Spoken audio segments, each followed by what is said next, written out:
Warning.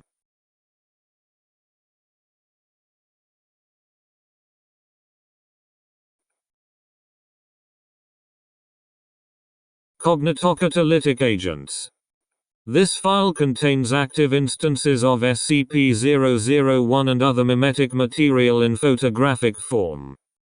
Personnel must ensure they have been recently inoculated with Antimeme-001 before proceeding. I.H. Pickman, Archivist Emeritus H.R. Blank, Archivist. Log access and proceed. Code name, the Frontispiece. SCP-001. Level 4. Secret. Containment Class. Aegis. Disruption Class. ECHI. Risk Class. Notice. Special Containment Procedures. The maintenance of SCP-001 is paramount to the continued existence of the SCP Foundation and the Veil of Secrecy. Research into sustaining, extending and strengthening its mimetic properties is an Alpha-1 priority at all times. Individuals found resistant to SCP-001 are to be amnesticized, detained, or terminated where appropriate and or necessary. All SCP Foundation personnel rated above Class C must undergo Antimeme-001 inoculation. Description: SCP-001 is a mimetic complex known internally as the Frontispiece residing in the human collective consciousness. It exerts an anomalous force upon all initialisms containing the Latin letter sequence SCP. Without Antimeme-001 inoculation, considerable mimetic conditioning or thaumaturgic ontokinetic capabilities, no human being encountering such initialisms is capable of mentally connecting them, or whatever objects, personages or organizations they are applied to, with the SCP Foundation. The Frontispiece therefore allows the Foundation to operate public-facing front organizations which are simultaneously identifiable at a glance to agents in the field, and veiled from hostile operatives or the general populace. For example, all Snooze and Cruise Palace franchise locations also operate as Foundation safe houses, while Sawyer's Cheesy Pretzels eateries act as intelligence gathering hubs and launching points for mobile task force operations. SCP-0011 is the sigil, a non-linguistic visual trigger mimicking the SCP-001 effect. See Addendum 0013. Antimeme-001 is a thaumaturgically produced inoculant for SCP-001, supplied to all Foundation personnel on a regular schedule. The Frontispiece possesses a singular fault which to date remains unexplained by anomalous science. There is a non-zero chance that it will entirely fail to operate on individuals who frequently encounter anomalous phenomena, or who were exposed to it during their youth. Such individuals inevitably come to recognize the connection between Foundation front organizations and, eventually, the Foundation itself. This most commonly occurs with agents belonging to groups of interest, hostile or not. It has been hypothesized that exposure to a presently unquantified element common to all anomalous phenomena carries an inoculant effect similar to that of Antimeme-001. SCP-001 was intentionally created and implemented by the Foundation in 1969, at the height of the Panopticon Crisis. Addendum 0011. Panopticon Crisis Overview. In the 1960s, the SCP Foundation drew the ire of multiple national governments when it was discovered that Overwatch Command was simultaneously aiding and hindering all major players in the Cold War. Canada was among the first to withdraw support. In 1964, after the actions of Data Expunged resulted in the violent death of Royal Canadian Mounted Police Sergeant Raynard Watts, chair of the Occult and Supernatural Activity Task Force. Israel and Lebanon mutually agreed to cut ties with the Foundation following the disastrous outcome of 1965's Operation Eighth Trumpet. In 1967, Egypt and several other North African states withdrew support after it was discovered that the stranding of the so-called Yellow Fleet in the Suez Canal was caused in part by the Foundation, due to an anomaly in transport aboard the SCPS Conrad breaching containment. The most devastating withdrawals came from the United States of America and the Union of Soviet Socialist Republics. While providing material and personnel to the U.S. government during the Vietnam War, the Foundation was simultaneously working with communist regimes to secure both funding and a sustainable D-class personnel population. When President Lyndon B. Johnson was informed of Overwatch's involvement in the Cuban Missile Crisis in 1964, he terminated all financial, tactical, and personnel arrangements, only allowing the Foundation to continue operations on U.S. soil after a United Nations resolution backed by the Global Occult Coalition. The USSR was alerted to Foundation involvement in the development of the Enigmagraph and its extensive use in Western espionage operations. The Foundation was ousted from many Soviet territories, only maintaining scattered sites outside Western Germany. This left the Foundation's sole strongholds in Japan, South America, Latin America, and the Bahamas. Even then, the relationship with Cuba had to be bolstered with donations of early-stage cloning technology, to assist with Fidel Castro's failing health and need for organ donations. Each of the incidents described above was exacerbated by the intervention of a hostile agent identified as POI-001. Profile: POI-001. Name: unknown. Occupation: operative various. Primary alias: Elizabeth Crocker. Elizabeth Crocker joined the United States Central Intelligence Agency in 1959, brought on as part of MK Soldier and rising through the ranks until becoming personal assistant to Director John Alexander McCone. Shortly after joining the CIA, Crocker developed a romantic relationship with Dr. Alexandra Hill Hilbert, a CIA researcher responsible for the development of the quantum brace, an experimental agent weapon capable of altering probability. Hilbert was killed in 1964 during a test of the quantum brace. Shortly after the Foundation attempted to recruit him, Crocker incorrectly believed the test was sabotaged by the Foundation following Hilbert's refusal of said offer, and subsequently leaked Overwatch's involvement in the Cuban Missile Crisis to President Johnson.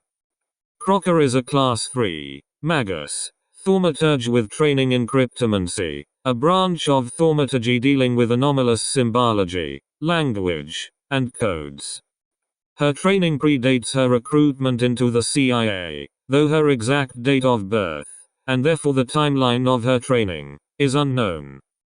On the 19th of October 1967, Crocker disguised herself as 05-7's personal driver and proceeded to shoot her over 12 times before leaving her body in front of a Foundation safehouse in San Francisco. A note was attached to the corpse. Do you know the secret to democracy? Here's the most common wrong answer: one man can make a difference. That's not democracy at all, of course, it's autarky. One man making all the difference is no different from, say, 13 men doing it. Oh, the violence that misconception lets people like you perpetrate. It conditions us to tyranny in the name of the greater good, as defined by the lesser evil of tyrants. You want us all marching to your master plan, and you don't care who has to get tread underfoot on the way. No, the real secret to democracy is that no two people want to make the same difference, and when they see how different their friends and neighbors and colleagues already are, it makes them so goddamn hopping mad. Nobody likes to confront the fact of someone else's reality, nobody wants to toil toward someone else's utopia, and everybody loves to play the blame game. They've got a lot of grievances to lay blame for, right now. And as luck would have it, they've also got a ready-made scapegoat sitting right under their noses. It's high time somebody broke up your tidy little racket. No, More than one somebody. Everybody. We're going to contain you, and you're going to suffocate. The assassination of O5-7 created a vacancy in the O5 Council that could not easily be filled, more often than not leaving Overwatch deadlocked on major decisions. This marked the beginning of what archives and revision personnel have subsequently termed the Panopticon Crisis, due to the constant scrutiny from world governments precipitated by POI-001. With the Foundation hemorrhaging resources and the increasing difficulty of operating in a clandestine manner, it was feared that an 55-2 Burning Veil scenario would ensue, culminating in an 55-0 Broken Masquerade scenario. On the 23rd of November 1967, Overwatch Command issued a radio transmission to all surviving Foundation sites ordering their personnel to attempt amelioration of this situation by any means at their disposal. Site 01 subsequently enacted complete radio silence, as Agent Crocker and a team of anomaly cryptographers were then finalizing the process of deciphering the Foundation's most secure communications ciphers. The following transcript is taken from a brainstorming meeting between several members of Foundation personnel trapped in Havana, Cuba in January of 1968. Expand log 0011. Personnel in attendance: Dr. Amity Noble, Proxy 405-10, Dr. Vivian Leslie Scout, Director, Site 43, Dr. Eric Euler, Thaumatologist. Agent Charles Correa, Mobile Task Force Oliver 19. Contingencies Contingency. Caddy O'Donnell, Department of Accounting, Dr. Vladimir Da, former USGov liaison. Dr. Scout, let's get it over with. I abhor this weather. Agent Correa, gets over 60 and you start melting. Could you Canucks be any more stereotypical? O'Donnell, now that we've got that jingoism out of the way, I have to be honest. We're pretty much fucked. This was the budget in December of 1966. O'Donnell presents a diagram to the group. O'Donnell, and this is the amount of money we need if we want to maintain containment. O'Donnell presents a second diagram. Agent Correa, in one site. O'Donnell, for one anomaly, and not even Keta class. This is a bare bones Euclid. Dr. Noble, how the fuck did we manage to justify that to the president? To any president? Dr. Depending on the country. You show them how communist or capitalist activity will result in an outbreak of anomalous something or other, and they will literally print money for us. O'Donnell, meaning we tried to play poker with the world, and now we're not even allowed in the same room with the table. Ladies and gentlemen, we fucked up. Dr. This might be recoverable. We just need to direct the remaining funds into getting more money. Dr. Scout, how do you propose we do that, exactly? Dr. Your acrobatic attainment facility. Dr. Scout, achromatic abatement. Dr. Has to output submersible waste. You melt down religious artifacts, surely you can recover precious metals from them. Or maybe sell off a few patents? O'Donnell, through what? Everywhere from Atlanta to Zanzibar has a list of what companies we ran, and they are all burned. Samson Pharma, New Light Ministries, 10th Wonder Publishing, and that's just in the USA. The Soviet Union is literally knocking over whole sites as we speak, and God knows what they are doing to the anomalies contained there. Dr. Noble, this can't all have been Crocker. Agent Correa, whacking a senior 05 certainly sent everyone a message. Dr.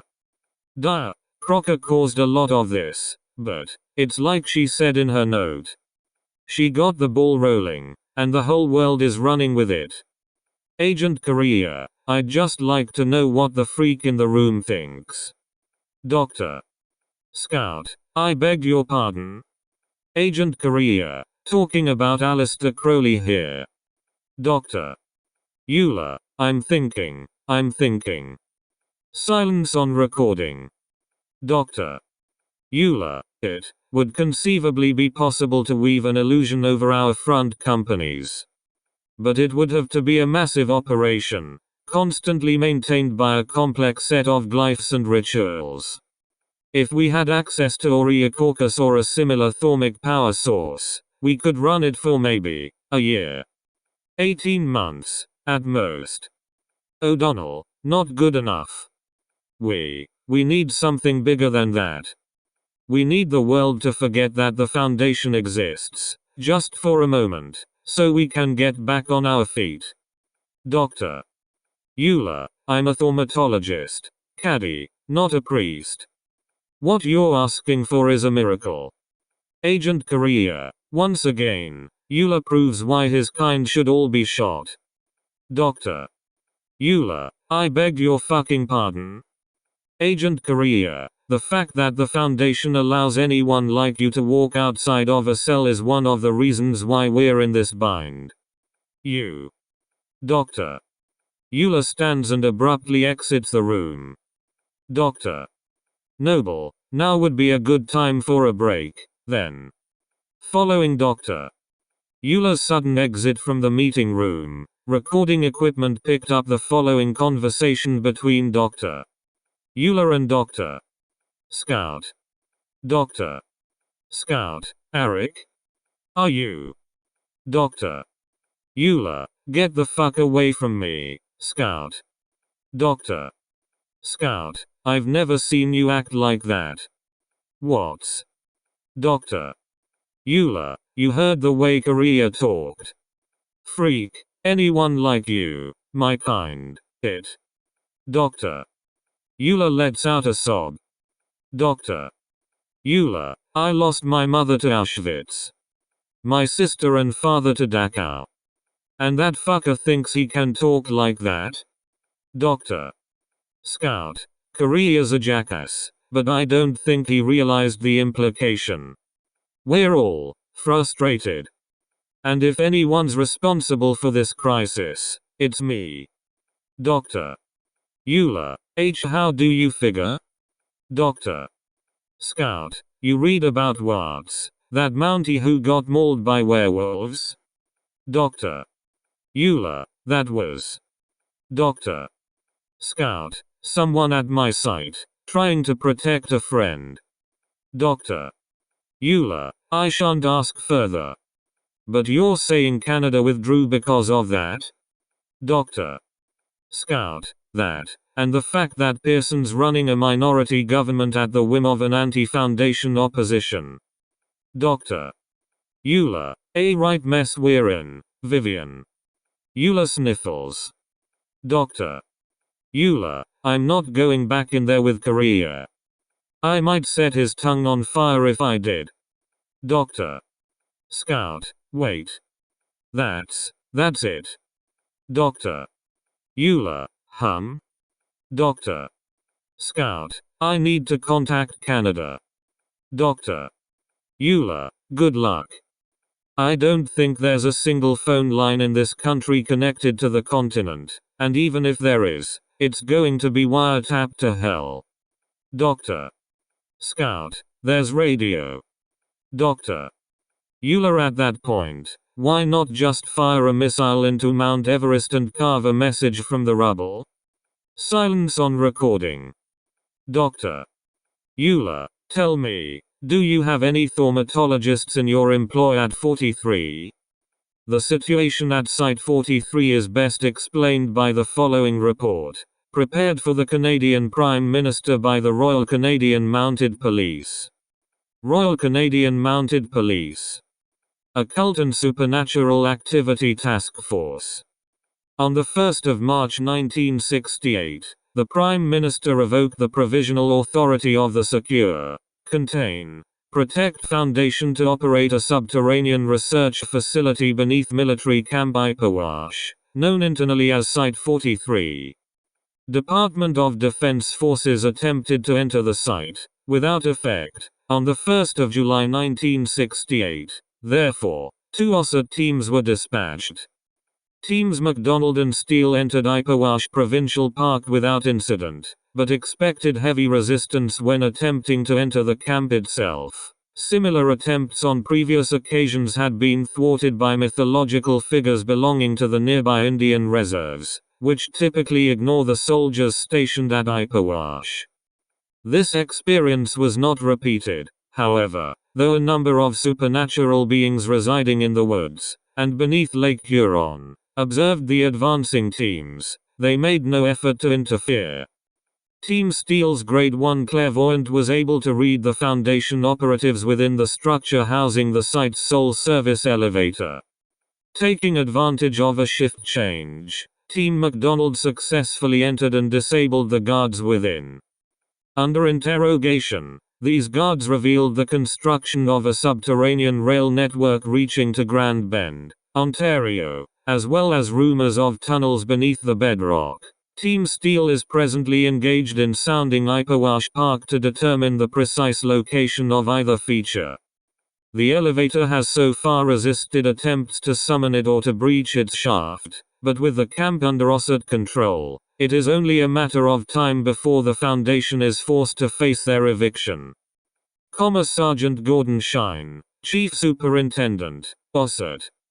Without elevator or subway access, Site 43's topside operations were restricted to only those assets already located beyond the interdiction zone and capable of radio communication.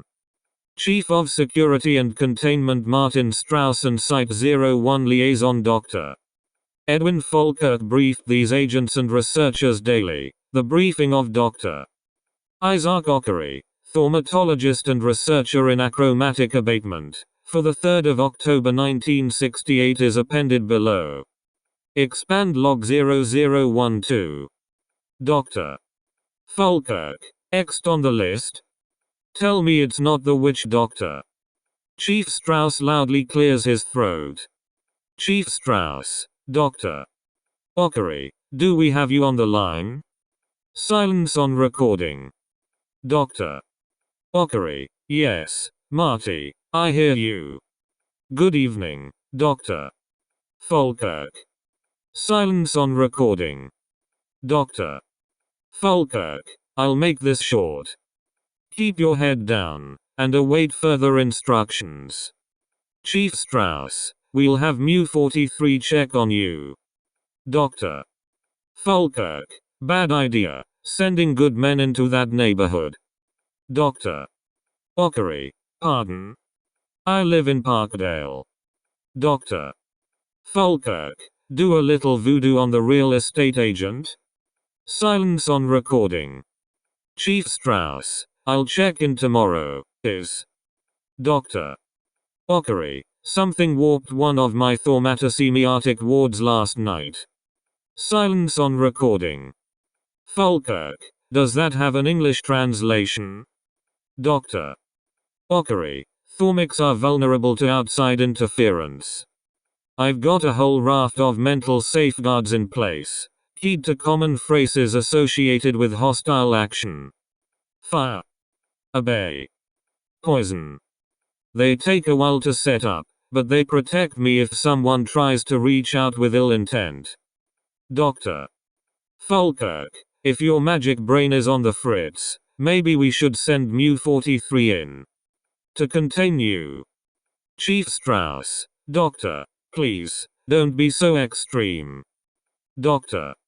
Falkirk, that's the silver lining to all this. Extremity is back on the table. Chief Strauss, which ward got triggered? Isaac? Dr. Ockery, it didn't get triggered, it changed. The word changed. Only another thaumatologist would have been able to manage that. Dr. Falkirk, you don't think Crocker? Dr. Ockery, no, I don't. It would have to be one of our own people. Chief Strauss, odd. What was the change? Dr. Ockery, poison became gift. Silence on recording. Chief Strauss, I know exactly what that means. Chief Strauss chuckles. Chief Strauss, Doctor. Falkirk said your brain was on the fritz. He wasn't far off. Chief Strauss briefed Dr. Ockery on the particulars of POI 382, including information which would not be incorporated into the SCP database until the late 1990s, regarding Dr. Scout's unsanctioned collusion with said individual. Dr. Falkirk was not cleared for the full extent of this information. The present-day iteration of POI 382's profile is appended below. Profile: POI 382. Name: Philozwist. Occupation: mimeticist at large. Known aliases: Ira Braun, Dr. Bromide, Tolliver Bromley, Wooldiva, Mr. Gloss, Joseph Hino, Dr. Jim, Angela Mercy, Reiki Rick, Alexander Schofield, Uncle Teddy, Hammond Washburn, etc. Philozwist was apprenticed into a now extinct ancient society of highly advanced cryptomancers known as the Schriftsteller, the Writers, a society of which he is now the only known surviving member. Zwist is believed to be the most proficient cryptomancer presently active on the Earth. Zwist is functionally immortal, and has proven capable of producing anomalous effects on a global scale. In his youth he altered the Germanic language family to incorporate a deadly disease trigger, accidentally, and a decade after the Panopticon Crisis ended he insinuated a non-existent political personage into the historical record. The latter act was at the behest of the SCP Foundation, with whom he is nominally aligned. Site 43 Director Dr. V.L. Scout spent many decades ostensibly pursuing Zwist, but the two were in fact engaged in a covert collaboration to advance the aims of societal survival and stability, though they would never meet in person. The primary reason for this collaboration was the resurgence of GOI 5054, the Giftschreiber, the Poison Writers, first in the form of a right-wing Canadian think tank called the Writing History Institute. For unclear reasons, the Giftschreiber have engaged in periodic attacks on societal stability worldwide. Their anarchic activities are primarily attested in the Western world, but archives and revision research has uncovered Giftschreiber activity in over 140 nations worldwide. Their attacks are invariably mimetic in nature, though the form varies. Many Giftschreiber utilize the written word, while some use images, and others employ audio. Zwist himself has proven capable of using all aforementioned media, though his primary area of expertise is written mimetics.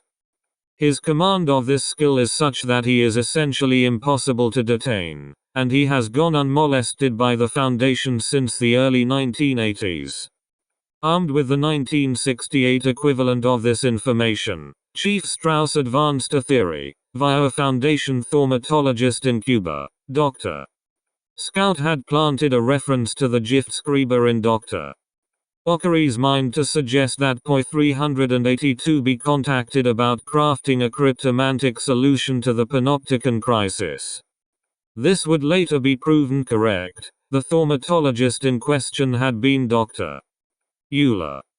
As Dr. Falkirk was not cleared for this information, Chief Strauss and Dr. Ockery planned their response in private.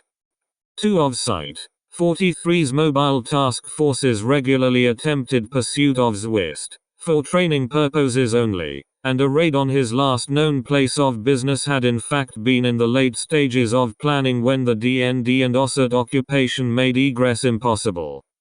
Without MTF support, Dr.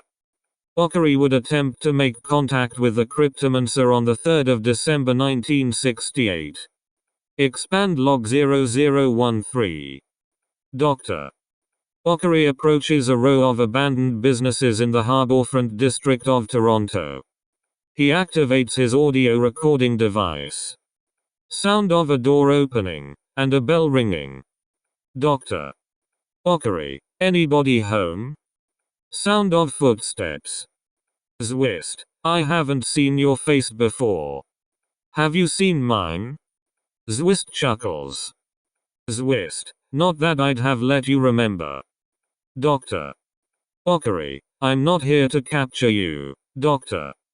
Zwist. I'm not a doctor, but you look like you might be. I've been expecting a visit. Doctor. Okari. You have? Zwist. There's a lot of uninvited visitors nosing about your camp lately. Thought the local wildlife would have prevented that. Doctor. Okari. We've been giving the Nexus reserves fresh water for 20 years now, but we had to shut that down when Ossett closed in. I think the myth monsters are cross with us. Zwist. As well they should be. One shouldn't abandon one's responsibilities just because the going gets tough. Doctor. Okari. We've been under rather a lot of pressure, if you hadn't noticed. Zwist. And it'll only get worse. If I know Elizabeth Crocker. Doctor. Okari. Do you know Elizabeth Crocker? Silence on recording. Zwist. Are you here to ask for my help, or did I let you find me for no good reason? Silence on recording. Doctor. Okari. I assume this place has some significance to you? Zwist. Oh, quite. It's an object lesson. This bakery used to be just one link in a worldwide chain. The very first one was built in my little village of Amsterton, and I painted them a very special sign as one of many tests in my long apprenticeship. Zwist sighs. Zwist. It was a remarkable piece of craftsmanship. I prepared it with great care. Doctor. Okari. You're talking about cryptomancy. Zwist. Cryptwhat? I'm talking about writing, though not writing the way you'd understand it. I was a promising young writer, and my efforts paid dividends for the client. I painted more and more signs for them, pouring everything I knew into them, and within a month there wasn't another baker in Amsterton. Within a year, they were breadmaker to kings and czars. Doctor. Okari. Making bread, ha. Zwist. Yes. Doctor. Okari. Dough. Zwist. Yes. Thank you. The metaphor has been tired for nearly a century. You're not adding anything to it now. Doctor. Okari. Sorry. You were about to get to the instructive part about how mismanagement ruined the effect?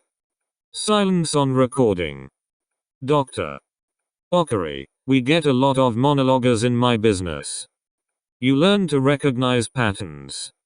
Zwist. Good. Pattern recognition will be important later. I'll make my point. Some man who knew more about accounting than art began to wonder why every new franchise location required the services of some strange old painter from some obscure Austrian workshop. They stopped calling me, and started knocking off copies of my sign with their own inferior materials.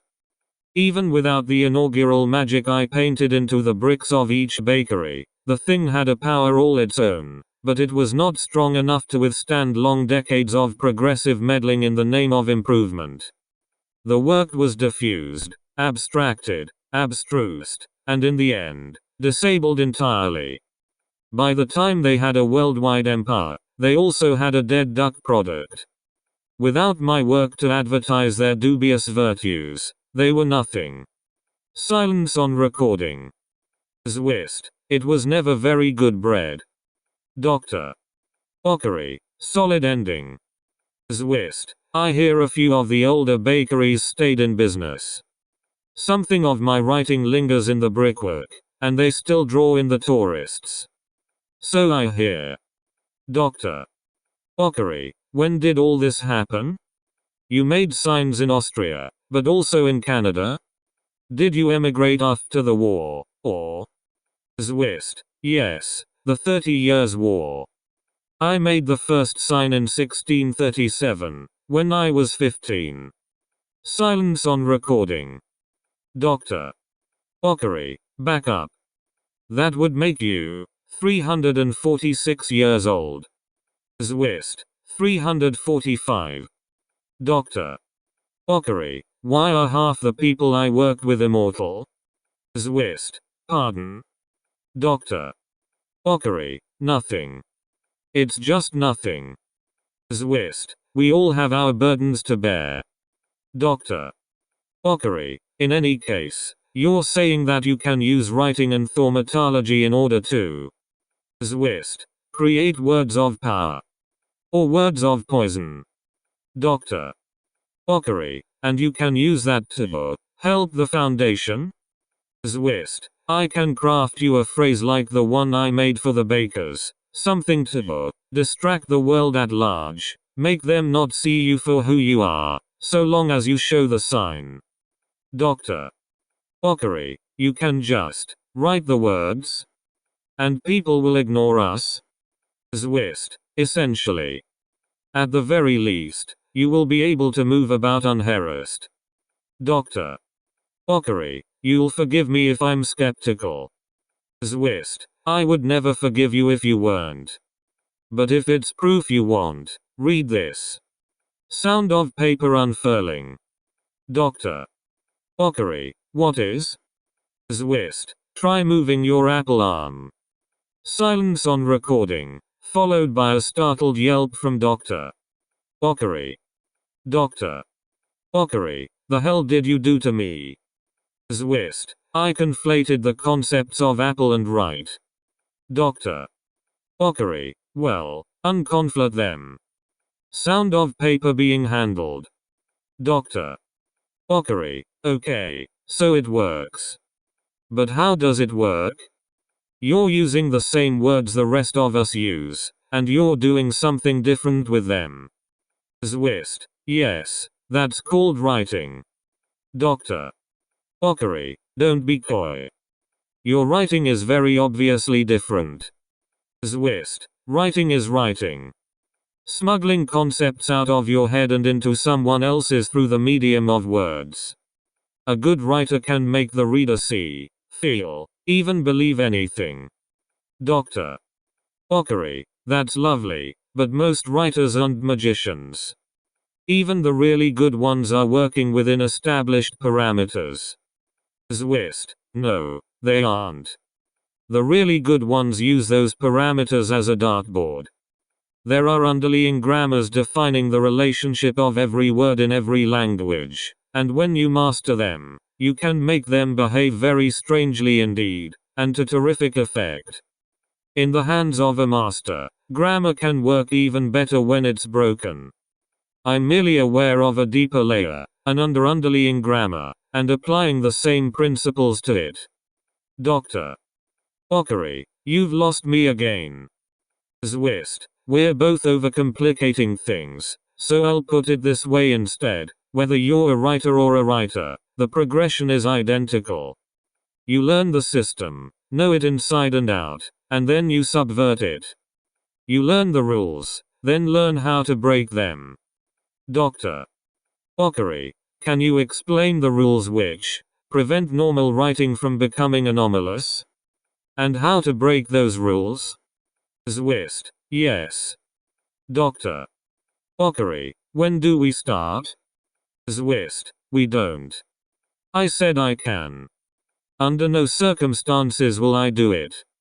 I have trained apprentices before, a mere handful, and it hasn't always worked out the way I'd like. I know too much about your foundation to want to hand you the keys to this particular thought vehicle, particularly if you've been such poor neighbors that the locals no longer vouch for you. I know what your enemies say you are, and in many ways they aren't far wrong. I've escaped enough jackbooted stormtroopers to say that with confidence. I am going to help you with this, nevertheless. You deserve the chance to improve your moral backbone, and Crocker is certainly more demagogue than Democrat. I will not enable you to replicate the effects afterward, however. A line must be drawn. Dr. Ockery. What precisely will your help entail, then? Zwist. I married the concept of quality to the concept of this bakery. I will divorce the concept of the foundation from whatever is chosen. Doctor. Okari. Would an initialism work? Zwist. More adaptable than an acronym. Certainly. What do you have in mind? Doctor. Okari. Well, as you might be aware, we call ourselves the SCP Found. Zwist laughs. Doctor. Okari. What? Zwist. Nothing. Nothing. Yes, I have heard that. This is going to work out splendidly. 1 week after this meeting, Zwist presented Dr. Okari with an anomalous logo design for the non-existent Scout's cargo packing, and the chemical formula for an inoculant, later developed into Antimeme 001. As Zwist's dealings with Dr. Scout were at this time unknown to the Foundation at large, Dr. Okari claimed to have captured these items during his supposed raid. A quorum of the site directors' executive committee of the whole rejected the use of this untested thaumaturgy, but in light of the Foundation's vastly reduced budget and the absence of safer solutions, they were overruled by the O5 Council. The logo was printed on moving vans under Zwist's covert direction, and the Foundation's first Panopticon Crisis era front company was commissioned. Its cover as a courier service allowed for the transport of personnel and materials across North America without interference from various world governments, allowing for the limited establishment of supply lines between various sites across the continental United States, Canada, Mexico and Central America. Ossett was ejected from Camp Ipawash, and Dr. Scout was able to return to Site 43. Dr.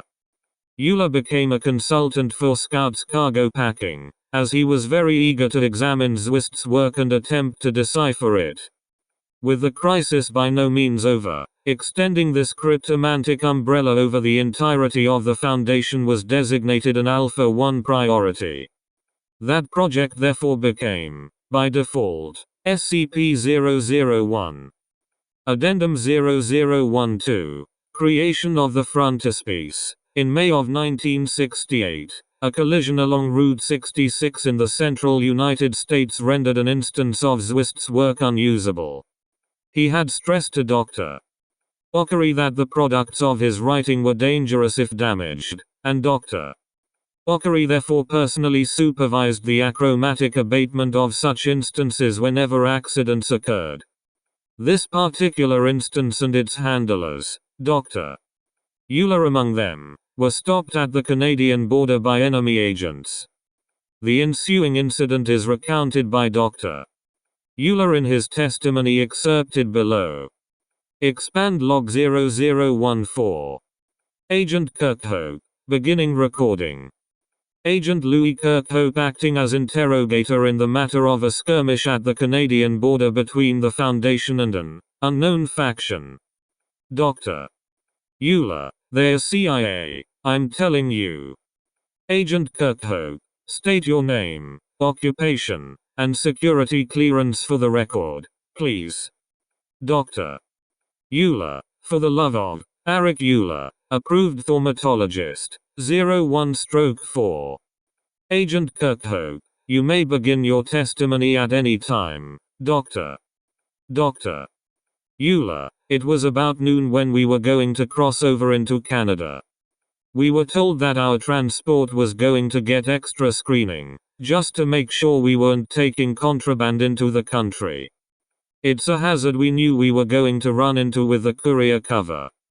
But on the other side, we found, well, I'm just going to say it again, they were fucking CIA agents. Agent Kirkhope. How could you tell? Dr. Euler. There was a woman leading them, with a very distinctive haircut. Cropped very short, sort of a pompadour, almost. I thought she was a man at first, but then she spoke. Brown hair, about 5'2", brown eyes. Dr. Noble. Scar on her upper lip. Insisted on being addressed as doctor as opposed to agent. Dr. Euler. Yes.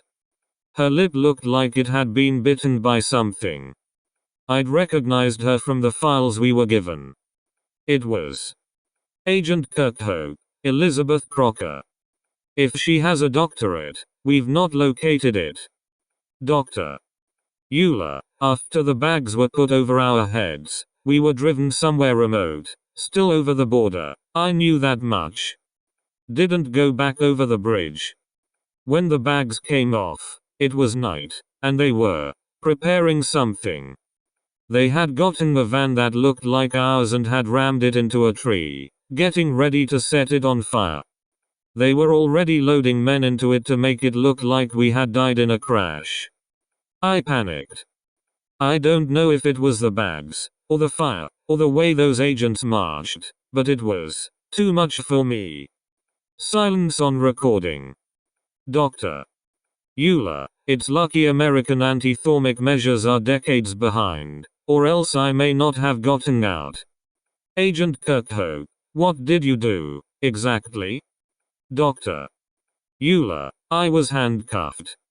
My thaumatology is a sort of, I don't want to call it alchemy, but it's essentially magical chemistry. I can take things, solid things, and reduce them to their base components. I can also repurpose them. The handcuffs I was wearing, for instance. Steel. Easy to take the iron out and leave highly brittle carbon in its place, while infusing my bones with the metal for a bit of reinforcement. So, that's what I did. And then I just tried to do the same thing to everything around me. Agent Kirkhope, to what effect? Dr. Euler, I knew Crocker herself was a mage, but she was stronger than I thought. She managed to confound my rights, somewhat. Instead of splitting molecules, they were reformed into something new. She made it rain using magic that's supposed to make it easier to start fires. I thought I was going to die. That we were all going to die. But one of my rights went wild, in a way. Hit the frontispiece on the side of the van, and reduced it. Agent Kirkhope, I beg your pardon? Dr. Euler, that's what I've been calling the thing hidden in our acronym. The frontispiece. The first thing anyone sees of us, and hopefully the last thing they think of when it comes to us. I hit the frontispiece, the SCP initialism, and reduced it.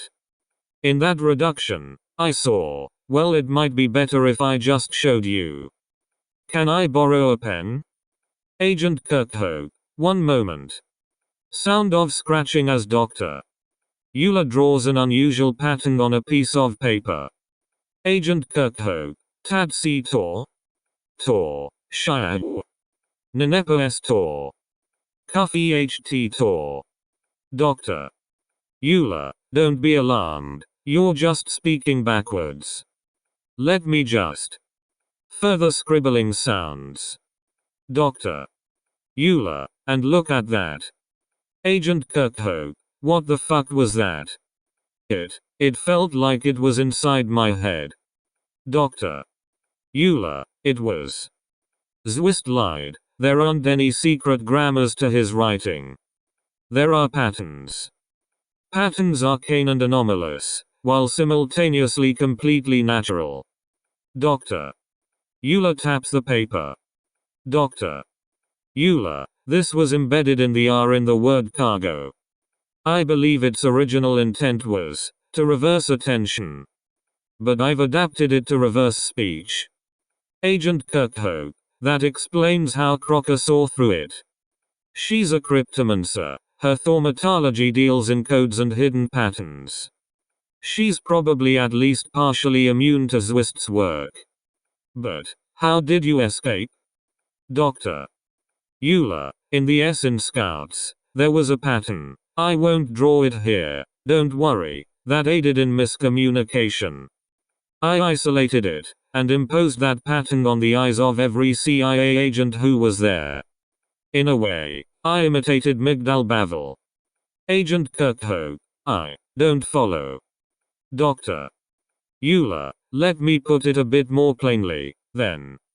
Where do we get the word Babel from? Agent Kirkhope. Dear God. Dr.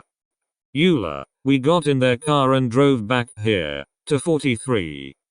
Agent Kirkhope. Matches up with the testimony from the others. This reduction process you use.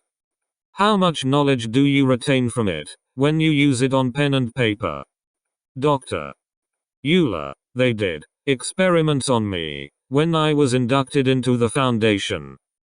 Maybe 3 pages of material, double-spaced. But it fades. That pattern I drew, and the counteragent, is the last of it. Agent Kirkhope. Could you do it again? Write it down as it comes to you. Dr. Euler. Don't tell me you mean to replicate the work. What Zwist does is impossibly complex. I get a migraine just thinking about it. Silence on recording.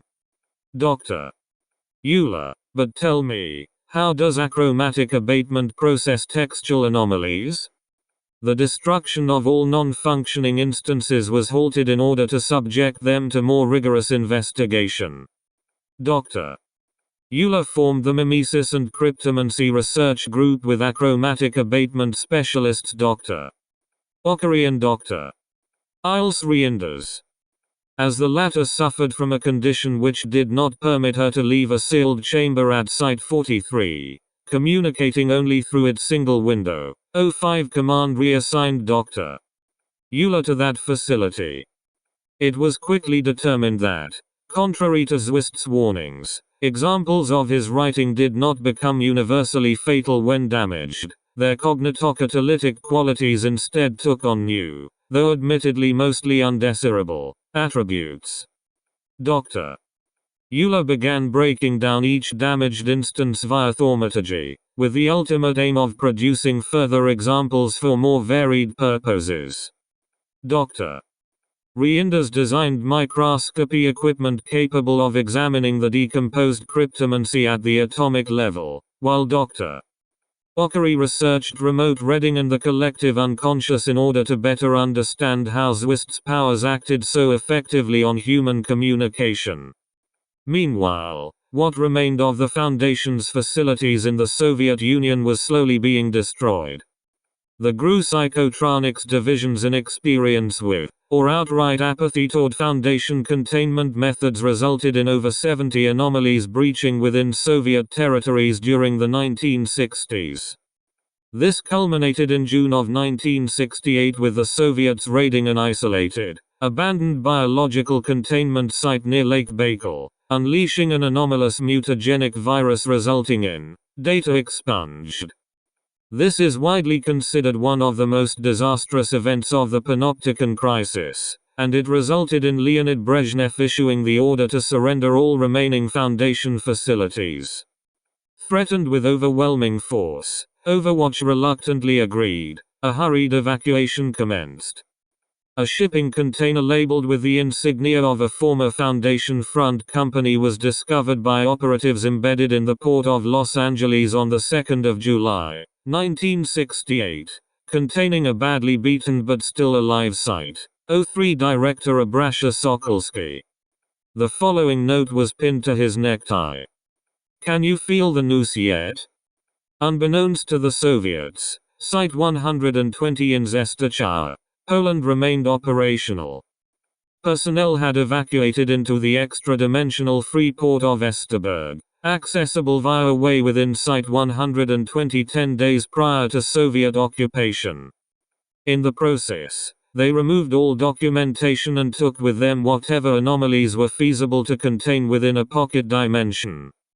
Brezhnev's orders would have resulted in the deaths of dozens of biological and/or sapient anomalies if not for the actions of Anna Wojcik, a Site 120 thaumaturge. Wojcik was able to curry favor with the Kapuza Basiliska, a Polish sect of the Serpent's Hand whose views ran counter to Soviet interests. The Kapuza mobilized Allied cells across the USSR to care for the isolated anomalies and maintain containment where necessary. While inevitably many items were still lost, Europe and Asia were spared an undoubtedly cataclysmic mass containment failure due to the efforts of the Kapuza Basiliska and Wojcik. This uncharacteristic cooperation is credited as a major reason for the warmer relations between the Foundation and the anomalous community in Eastern Europe today as compared with the rest of the world. It was a scientific breakthrough in late July of 1968, however, which was to permanently alter the course of the Panopticon Crisis. Expand log 0015. Dr. Okari, where are we at with the thaumatology, Eric? Dr. Euler, I think I've just about worked it out. I've never tried disintegrating something in such a targeted manner, you understand. It's normally enough just to destroy a thing. Destroying it in such a way that you can still see how it was originally put together, well, that's tricky. Dr. Okari, the monitoring equipment is built, though it isn't quite what we'd hoped for. The whole supply chain is in ruins, and ILS's specifications were exacting, but we've done the research, and I think I know what to look for. It's going to be delicate at first, but we can make it work. Dr. Okari sighs. Dr. Okari, because we have no choice. Silence on recording. Dr. Okari, you've been awfully quiet, ILS. Dr. Reinders, I don't talk when I don't have anything to say. That's time I could spend listening, and thinking. Dr. Euler, what are you thinking about? Dr. Reinders, I'm thinking about Scout's cargo packing. Why did he call it that? Why was that the sign he chose to work with? Dr. Okari, Scout's his nemesis. They've been playing cat and mouse for decades. It's a joke at the director's expense. Dr. Reinders, is it? Did he need to use the SCP acronym to make that joke? Dr. Okari, I've always thought the acronym was already a joke.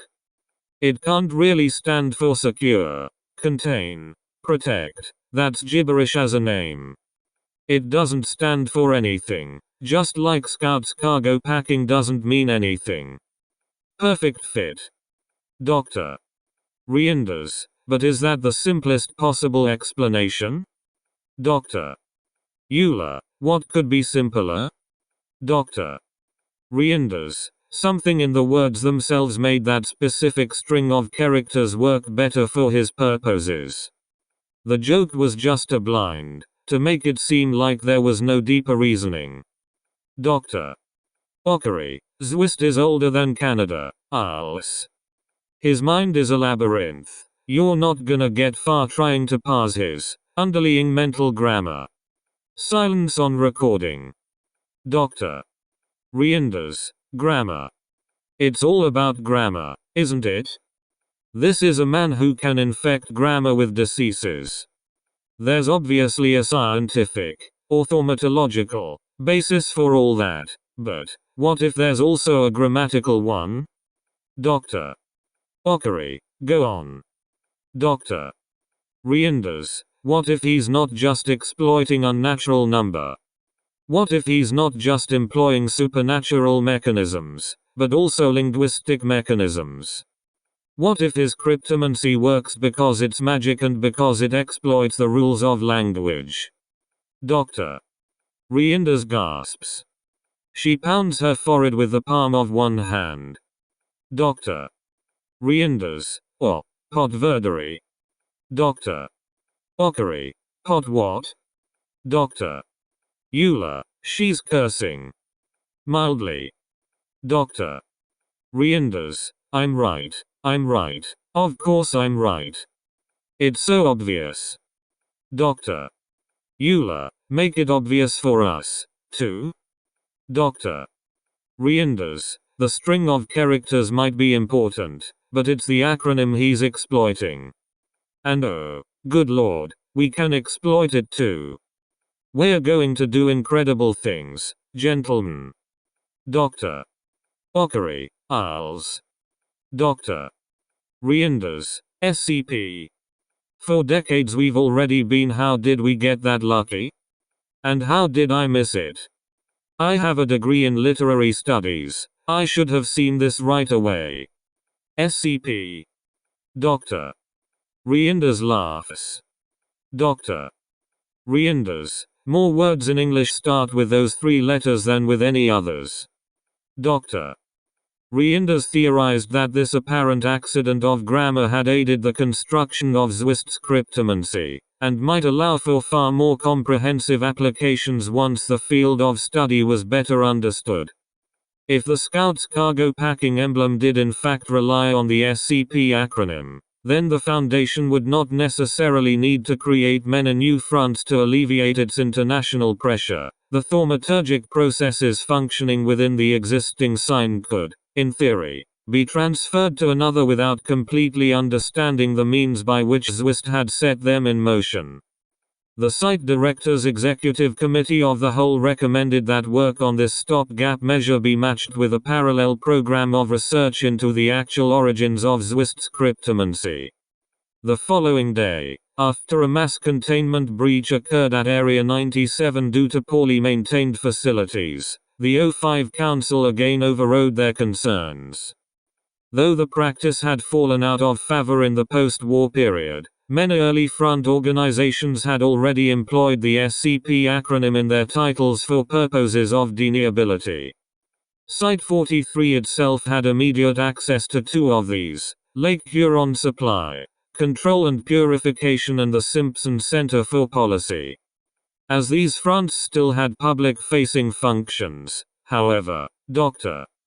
Scout would not release them for thaumaturgic experimentation until the working theory was proven correct. In August, the Foundation lost contact with Regional Command in South Africa. Agent Crocker had infiltrated Site 52 in Johannesburg some years prior under the alias Dr. Gabrielle Fish, and in that time had been inciting distrust between white and black personnel throughout the region.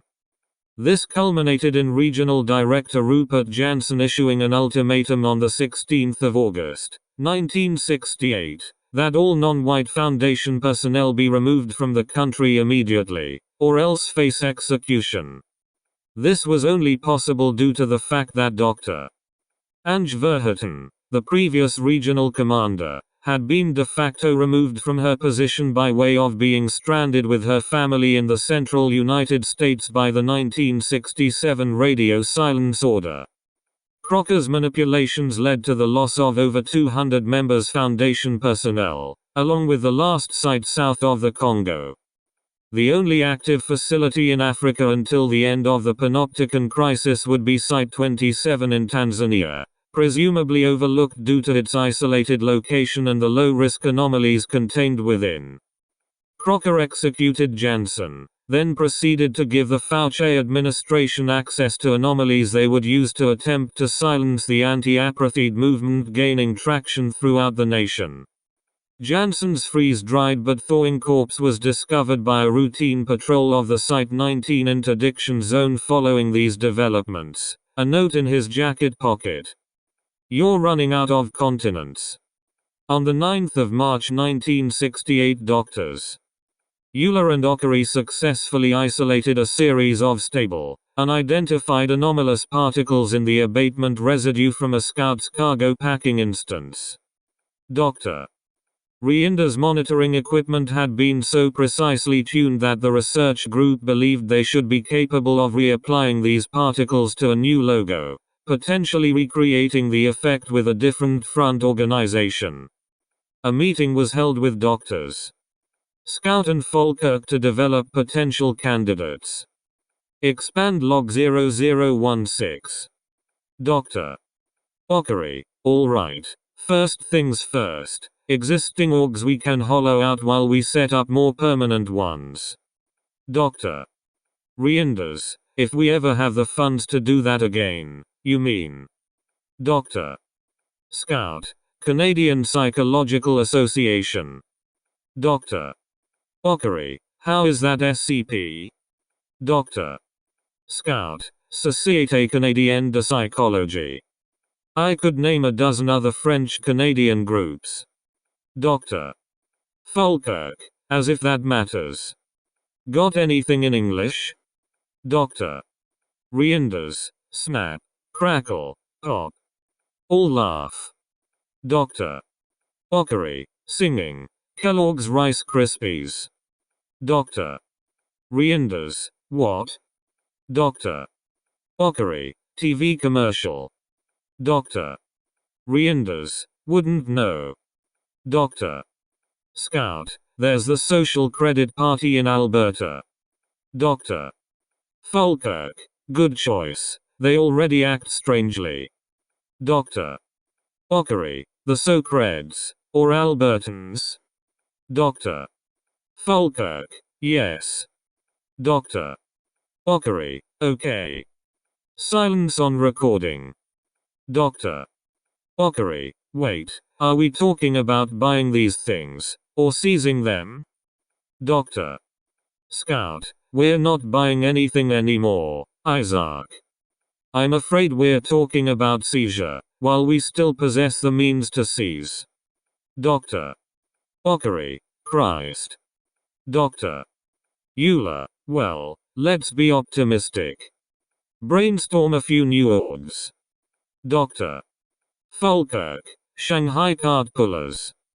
Scottish college professionals. Dr. Ockery, Christ. Dr. Scout, skincare products. Shellfish canners of Portsmouth.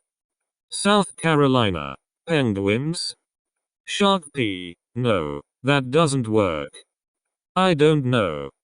These things write themselves. Dr. Ockery, maybe, but we need at least one really good one to start with. Our first test case, we can afford to fake up one company, surely. Preferably one that does something we actually need. Silence on recording. Dr. Euler, a consultancy firm, for managing logistics. Dr. Reinders, we're listening. Dr. Euler, Shell Construction Partnership. Dr. Scout, yes. Dr.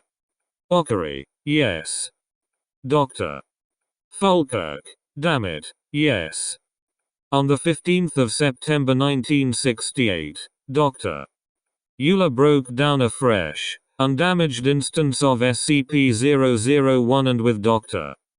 Ockery's assistance transferred the anomalous particles to Signage for the Shell Construction Partnership. Class D personnel exposed to the new instance experienced disorientation and a lack of recognition of their surroundings, while the effect was nowhere near as strong as with the Scout's cargo packing emblem. The results were nevertheless extremely promising. It was assumed, as would later be proven correct, that Zwist performed additional thaumaturgy during the application of his art which could not be replicated without his aid. The company was put into full operation, and began managing the legal and material processes for the creation of new fronts utilizing the SCP initialism. After acquiring numerous subcontractors and setting up separate offices in 5 major North American cities, the Shell Construction Partnership came under legal threat by the Royal Dutch Shell Petroleum conglomerate. It is believed that Agent Crocker was responsible for alerting them to the front's existence. Shell asserted that the new company was guilty of serious copyright infringement.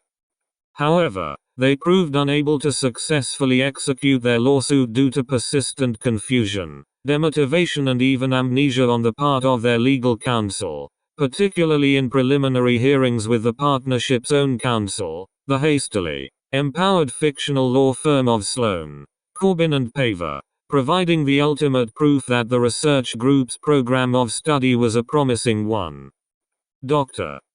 Euler began studying the composition and behavior of the anomalous particles in earnest, while Dr.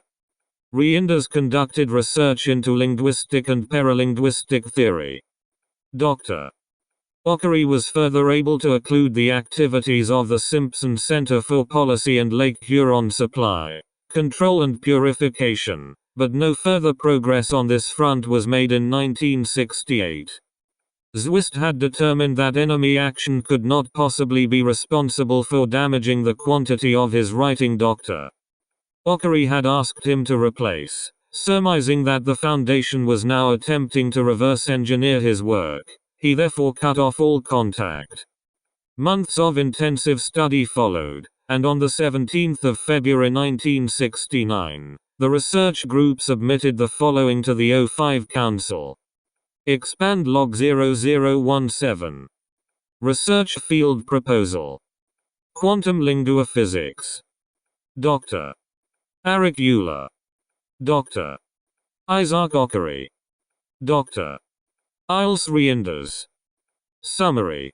Thousands of discrete achromatic abatement processes carried out upon instances of a complex piece of cryptomancy confiscated from POI 382, unallogned thaumatologist Thilos Wist, have revealed an entire new field of scientific study. By thaumatologically breaking these instances down at the atomic level, and examining the results, we have been able to discover a particle basis for anomalous semantic interference. When all non-anomalous material was discarded, what remained was 5 new anomalous particles in a family we have termed linguinons. Extensive experimentation has identified them as phonemes, which affect the irreducible building blocks of meaning, the quantum of language. Morphemes, which alter words. Syntaxions, which strengthen, weaken or detach the glue binding words into meaningful concepts. Semantions, which inflect the meaning of words to suit context. Orthons, which connect symbols to concepts. It is our belief that POI 382 and his historical colleagues produced these particles thaumaturgically. It is our further belief that, given sufficient time and resources, the process can be replicated. The decomposition of anomalous sentences produces syntaxions and semantions as a byproduct. Sentences emit semantions when interacting with other sentences. The decomposition of anomalous individual words produces phonemes, the base linguinon unit. Words are bound into sentences through strategic bombardment by orthons. The method of producing orthons is unclear. We are, therefore, limited to the use of whatever orthons can be salvaged from existing examples of POI 382's work. Developing rigorous techniques for applying these processes will allow us to replicate, though initially in a crude manner, his cryptomantic effects. The emblem POI 382 created for Scout's cargo packing, which generates an impenetrable aura of secrecy around it, is an excellent case subject for describing the effects of each particle. We separated all varieties of linguinons save one from an instance of the sign, and observed its effects on observers. With only the phonemes present, the sign gave observers an inexplicable sense of something being off. The morphemes caused observers to forget the meanings of the words scouts, cargo, and packing. The syntaxions made the sign immensely fascinating. The semantions caused observers to associate the words scouts, cargo, and packaging with concepts related to secrecy or stealth. The orthons, most startlingly, revealed the existence of the SCP Foundation to observers. Each particle introduced a new nuance into the existing symbology of the English language words imprinted on the sign, working in concert to produce the effacing effect.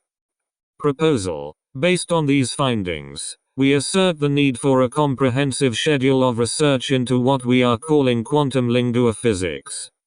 The end goal of this schedule is the achievement of what we are calling pragmatics, complete mastery over the field of cryptomancy, including the artificial production of each particle, orthons in particular.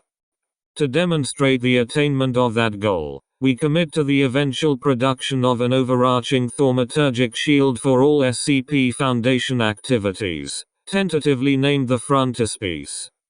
Working in concert with linguinon-saturated imagery, this measure should permanently defuse the present geopolitical crisis. Executive summary. Quantum linguophysics will allow the SCP Foundation to redefine the relationship between actual and perceptual reality. The site director's executive council of the whole strenuously objected to this project on the basis of its potential to injure the combined cognition of mankind. The research group acknowledged this point in private correspondence with Site-01. The O5 Council's response was to suspend all meetings of the Executive Council until the conclusion of the Panopticon Crisis, at which point they would be free to again air their concerns. Crocker's campaign against the Foundation continued. In early February, whilst the Foundation was attempting to negotiate a new treaty with the People's Republic of China, she used cryptomancy to instill a sense of severe paranoia in Chairman Mao Zedong, who had made the unusual decision to attend the talks in person. Mao specifically believed that the proxy for 05-10, Dr. Amity Noble, was wearing recording equipment broadcasting to Western intelligence gathering bases. The talks rapidly deteriorated until Mao ordered the People's Liberation Army to forcibly eject the Foundation representatives. While Dr.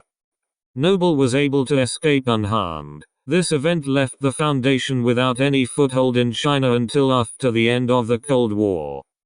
Dr. Noble discovered a note in her personal effects upon arriving safely at Site-01. 5 minutes to midnight. Crocker went on to infiltrate Site-95 for a period of 2 months. She alerted President Nixon to its existence, and Nixon ordered the U.S. Army to storm and occupy the facility for the sake of national security. It is believed that USGov intended to use Site-95 to falsify photographic evidence in the event that the Apollo program proved fruitless. Ultimately, Apollos 9, 12, 14, 17, and 19 were all successful in their missions to the Moon, with Apollo 13 famously suffering a mechanical error and Apollo 18, redacted, rendering the occupation moot.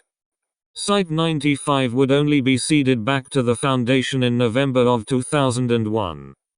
As the urgency of the Frontispiece project mounted, Drs. Euler, Ockery and Reinders began confronting the reality of what they were about to do. It became apparent that only direct contact with, and alteration of, the collective human consciousness would be able to effect the changes required to make the Frontispiece operative. Having intensively studied the budding field of notics via the works of chemist Vladimir Vernadsky and philosopher Pierre Teilhard de Chardin, Dr. Ockery declared the experiment technically possible. Troubled by the moral implications and desiring to commit their reasoning to posterity, however, each doctor typed a single note to be opened only when the full history of this event might finally be written. Expand log 0018. From the desk of Ulse Reinders. Communication. It's the only way I interact with the world. Well, that's not strictly true, but the only thing I can see, the only thing that feels completely real, is the effect my words have on the people who come to my window. The looks on their faces. The way they respond. It's the closest thing to human contact I've had in, I hardly remember how long. This is my chance to reach out and touch the entire human race. That makes this project very, very important to me, personally. Because if that's the reason I'm doing it, I have to stop. This can't be about me. It has to be about everyone else, the 3.5 billion people on the other side of my window. If I'm going to send them all a message, it has to be a meaningful one. Of course, there's already something poetic about contacting our entire species all at once, no matter the context or the content. I wish I could tell the difference between my reasoning and my rationalizing. From the desk of Isaac Ockery. Falkirk used to cycle his insults, but he hasn't called me anything new in months. It's which doctor this and which doctor that, day after day. I used to wonder why they let him stay here, with his attitude, and then they promoted him to O5 liaison, and I started wondering if that attitude is the entire reason they keep him around. He doesn't trust anyone who isn't like him. He's close-minded and mean-spirited. He's the closest thing we have to Elizabeth Crocker at Site 43. Is Overwatch hedging their bets? Waiting to see if he's right not to trust me, and Euler, and the communists and the Cubans and the Hungarians and anyone else who hasn't had a few decades to settle into the status quo? Are we fascists? Because we're certainly not bleeding hearts. Do we even deserve to win this fight? All this speculation popped into my head a few weeks ago, and I've been trying to figure out why it never occurred to me before. Then I looked over the specs for Project Frontispiece, and I thought about what we were planning to do, and what if Falkirk is right? What if Crocker's right? They aren't. I just wish I knew that they were fully, completely, absolutely and definitely wrong. From the desk of Arik Euler. I'm starting to have doubts. Why didn't I have them from the start? This thing we're doing is so close. Now, I can see its vast and terrible shape. The pragmatics are so well sorted that I can even begin considering it abstractly. So, I have been. That was a mistake. Abstractly, I am reminded of my family back in Germany. The ones who aren't really there anymore. I wonder if they would be proud of the work I'm doing, or if they would have recognized it as something else. Would they see this the way I see it, the way I want to see it, as an act in the service of a greater good, or would they see straight through that tired cliché?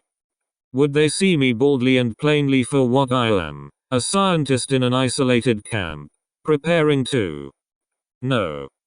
I refuse to reductio ad Hitlerum myself. But the question remains, why am I doing this? Are my motives pure? Let's see. Yes or no, are you doing this just to see if you can? No. Is it safe? No. I don't know. Can we afford to wait for a safer solution? I don't know. There's no way to be sure. Would you do this if a safer solution had already presented itself? No. Will you feel guilty about it, in the end? Yes. But I'm going to do it anyway, aren't I? And once it's been done, Isaac and Ilse and I will be the only people alive who know precisely how to do it again. Will they let us put this genie back in its bottle? Will we let them rush us along the easy road again? Do we even have the leverage to stop them from doing so? What if we've given them the tools to take that choice away from us? And is it enough to do this thing once, only once, and never more? Is that how we forgive ourselves? Number.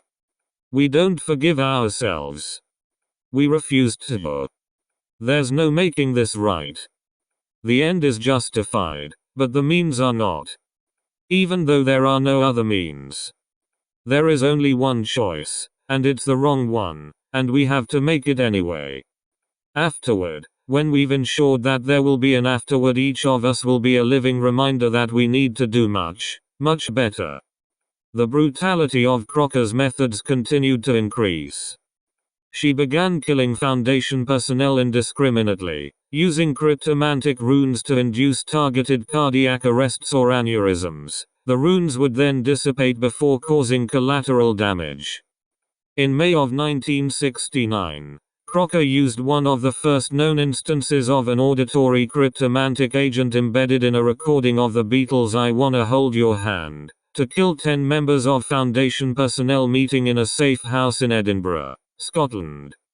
While ignorant of the Foundation's reverse engineering of the frontispiece, Zwist had supplied a series of single-use counteragents to Crocker's cryptomantic assaults. These typically took the form of text and/or imagery which appeared at first glance to be non-anomalous and could easily be concealed until needed. These were now pressed into service, and demand very quickly outpaced supply. The research group was now producing linguinins in vast quantities, including a very small supply of orthans. The Shell Construction Partnership oversaw and underwrote the creation of 19 functioning front companies, primarily those which could be made financially self-sustaining. The Foundation's overall program of SCP research was reduced by nearly 40% to support the startup costs. While these organizations were not fully immune from persecution, as they would be when the larger work was complete, their cryptomancy-empowered logos were sufficiently disorienting to enemy agents to supply a field advantage to Foundation operatives worldwide. This chain of events came to a head when Crocker, leading a squadron of OSSET agents, commandeered a Foundation vehicle and used it to infiltrate Site-43 on the 7th of April 1969. Expand log 0019. 1715 topside cameras show an armored truck labeled with the Strauss Contract Policing logo entering Camp Ipawash. No such vehicle is expected. 1720 Agent Crocker exits the truck and opens the rear door. 12 armed RCMP officers emerge. 1721 Dr. Scout orders the topside elevator deactivated. 1722 Agent Crocker and her officers approach the building housing the topside elevator. 2 armed agents are waiting for them to either side of the door. Agent Crocker knocks on it. 1723 After a moment's hesitation, one of the agents opens the door. Agent Crocker enters. She is audibly humming. Dr. Scout orders the audio feed terminated. 1724 The agents open the doors to the elevator shaft. The RCMP officers prepare rappelling equipment. 1728 The officers begin rappelling into the elevator shaft. Chief Strauss reports that STF Alpha 43, strong and free, has the lower doors covered.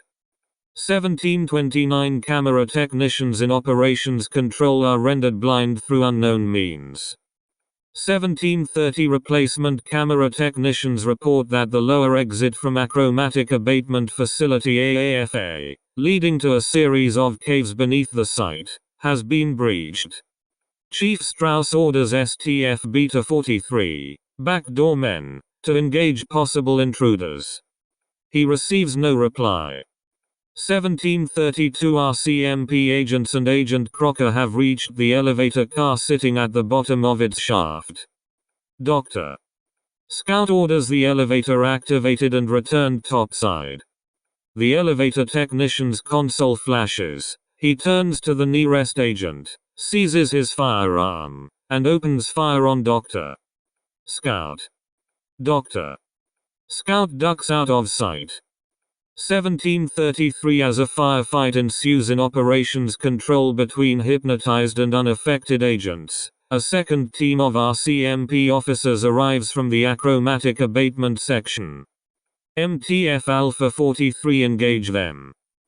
1734 One RCMP officer places a device against a wall-mounted radio port. 2 seconds of loud, human humming fill the corridor before the automatic safeguards terminate it.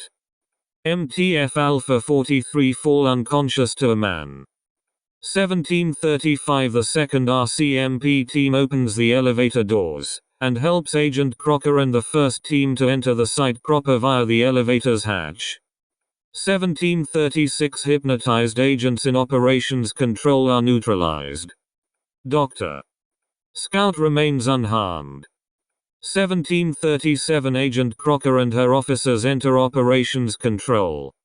She whistles a brief, unidentified tune. The surviving security guards turn to point their weapons at Dr. Scout. A conversation ensues. Crocker, time? OSSET officer, 22 minutes. Crocker, we'll have to do better at Site 19. Dr. Scout, welcome to Canada, Betty. Crocker, didn't exactly roll out the mat. She examines the fallen agents. Crocker, or did you? Dr. Scout, you didn't make an appointment. Crocker, you made it for me, the minute you decided to pervert the writing. Dr. Scout, referring to? Crocker, you know damn well what it's referring to. You took what was ours, And you tried to make it yours. I've read your files. I know what you're planning. Doctor. Scout. It's not like you left us much of a choice. Crocker. It's not like you took long deciding. Power at any price, right? Doctor. Scout. Did you think we'd just roll over and die? Crocker. No. I think I judged your lack of moral fiber quite precisely. Crocker unholsters a pistol and points it at Doctor. Scout. Crocker. Kindly introduce me to doctors. Euler, Ockery and Reinders. We're going to burn everything you have on this frontispiece, and then I'm going to burn everyone who knows about it. Doctor. Scout. What makes you think they are here? Silence on recording. Crocker. You're kidding. Reinders can't even leave. Doctor. Scout. She can't do magic, either. She was strictly theory. Silence on recording. Doctor. Scout. You've been reading our files, you say? The ones you got from that Strauss contract policing van you stole? Crocker sighs. Crocker. You didn't, really, did you? Doctor. Scout. We already knew you could see through Zwist's cryptomancy. Crocker. So you slapped a fake one on a van, knowing I'd think it was important, and stuck a pile of bogus files in there. Doctor. Scout. Doctors. Euler and Ockery are already at Site 01. We didn't think you'd do nearly so well breaching there, but we also didn't really want to CH. Crocker. Silence. Canadian prick. Crocker pulls back the hammer on her pistol. Crocker. The next few minutes should still set your bosses back plenty. And once I'm done with you, I'll pay a visit to Dr. Reinders. See what happens if I put a few bullets in that win. Whistling fills the air. It resembles Haydn's Symphony No. 94, with subtle alterations. The RCMP officers, hypnotized agents and Dr. Scout freeze in place. Agent Crocker winces with obvious pain. Koi 382 is now standing in the entrance to Operations Control. Crocker. Don't tell me you repel. Zwist. No, but I do spelunk. Your men don't watch their backs very well. Crocker whistles. The RCMP officers spring to life. Dr. Scout and the agents remain frozen. Crocker. Giving yourself up, Schriftsteller? Zwist. Relying on a gun, Giftschreiber? You haven't heard that bit about the pen versus the sword? Crocker points her pistol at Zwist. Crocker. Let's see how far Iron Age metaphors get you. Zwist. You were never really with the program, were you? Your role is to be chaotic, and you can only interpret that as be violent. Crocker. Order is violence, Thillo. You keep trying to fix things that should stay broken. Zwist. Like the Foundation? You think the world will be a better place with them gone?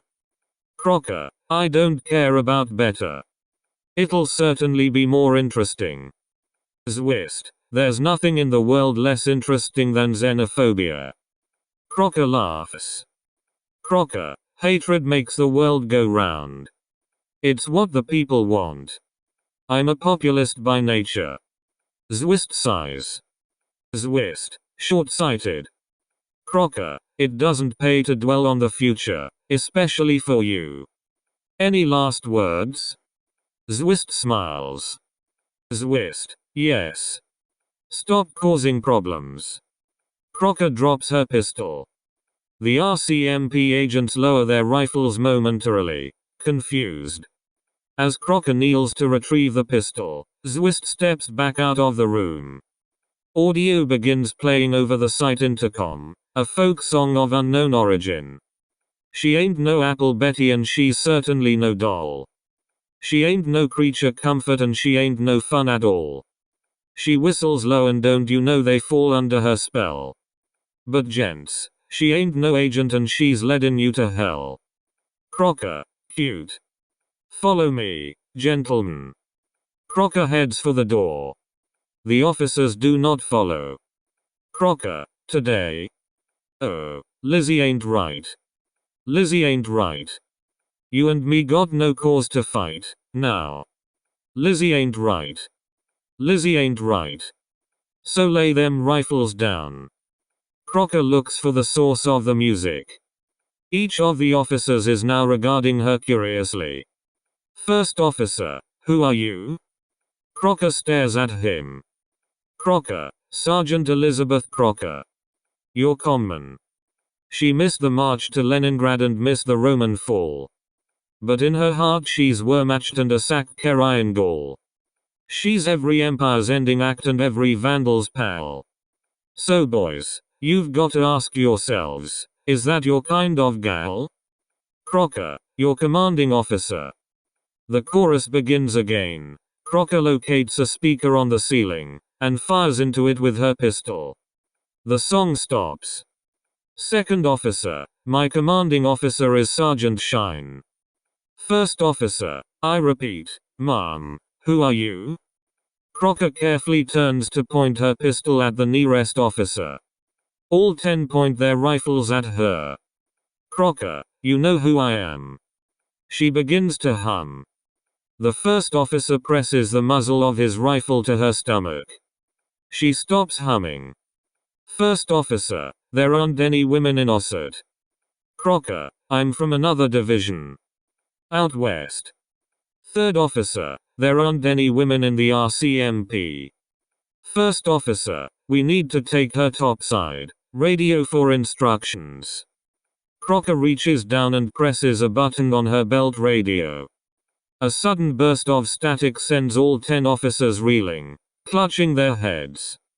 Crocker runs out of operations control before they recover. 2 minutes pass. Zwist walks into operations control. The prone officers do not appear to notice him. He looks across the room at Dr. Scout, who is still frozen upright. Zwist, tell your doctors to keep up their work, Vivian. Zwist pauses. Zwist, not the good work, but the necessary work. The good work comes after. Zwist visibly whistles something too low for the camera to register, then leaves the room. Precisely 1 minute later, Dr. Scout stirs. A note was discovered in the topside elevator subsequent to these events. It's not whether you win or lose. The singer of the apparently anomalous song which removed Crocker's cryptomantic glamour was identified as famed folk musician Woodrow Wilson Woody Guthrie, 20. Agent Crocker disappeared from Site 43 after her defeat by Zwist, and remained at large. The Occult and Supernatural Activity Task Force began an intensive procedural review to determine how she was able to infiltrate their ranks so effortlessly, issued a warrant for her capture, and withdrew from Camp Ipawash after issuing an official apology to the Foundation. Notably absent was any admission of wrongdoing on their part. No further interference with the Frontispiece program was experienced, and Drs. Euler and Ockery prepared to implement it at Site 01, with Dr. Reinders participating remotely via radio, by special dispensation from the O5 Council on the 7th of September 1969. Expand log 00110. Dr. Ockery, sorry you couldn't be here, als. Dr. Reinders, I'm used to it. You boys ready? Dr. Euler, I think so. Dr. Ockery, you think so? We're about to go poking around in the human collective unconscious. It would be great to know it isn't going to lobotomize everyone. Dr. Reinders, to be fair, it can only lobotomize everyone who uses the Latin alphabet. Silence on recording. Dr. Reinders, not helpful. Silence on recording. Dr. Reinders, we'll call that a respectful moment of silence for the death of scientific ethics. 7 figures appear in the darkened observation chamber, sitting down behind the two-way glass. Dr. Euler clears his throat.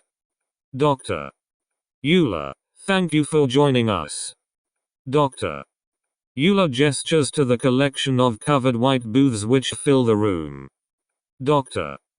Euler, there are 26 thaumatologists in this room, myself and Dr. Ockery included. 24 of them are sealed in soundproof cubicles, containing a table, a chair, and one piece of white cardstock printed with a single letter of the alphabet. Doctors Ockery and Euler hold up their own cards, printed with the letters Y and Z respectively. Dr. Euler, we will be conducting an experiment in chained remote reading today. If it works, we will be implementing Project Frontispiece in its entirety. The first thaumatologist will focus on their letter, beyond keeping their mental safeguards down. That will be their only role today. The next thaumatologist will focus on their letter, but also remote read the first. The third thaumatologist will focus on their letter, and remote read the second, and, by extension, the first as well. Dr. Ockery, as we move down the line, each thaumatologist will be receiving more and more mental signals, containing the thought patterns of more and more of their fellow readers via mental daisy chain. Through this nuanced network of notic signals they will begin to glimpse the contours of the sphere of reason, our shared conceptual network. Dr. Euler, we are essentially using thaumatologists to create a three-dimensional mental snapshot of the alphabet. We will be locating, in the human zeitgeist, the letters S, C, and P. And with a significant expenditure of energy, informed by the collective unconscious of our hand-picked thaumatologic collective, we will be altering them. Dr. Ockery, Dr. Euler will perform the most directed thaumaturgy, as only he will have a complete picture of the alphabet, by reading all 25 of us at once, and his own letter, and envisioning the mental web. I will assist him with my imperfect understanding. Every thaumatologist involved in this project has been fortified with mnestics and mind-focusing agents, to help mitigate the severe psychological strain we expect to experience. We have furthermore rerouted nearly the entire electrical system of this site into a concentrated Aureococcus core reactor. We need access to that much raw thaumic energy to make such an unprecedented intervention even remotely possible. Dr. Reinders, 2 points must be emphasized.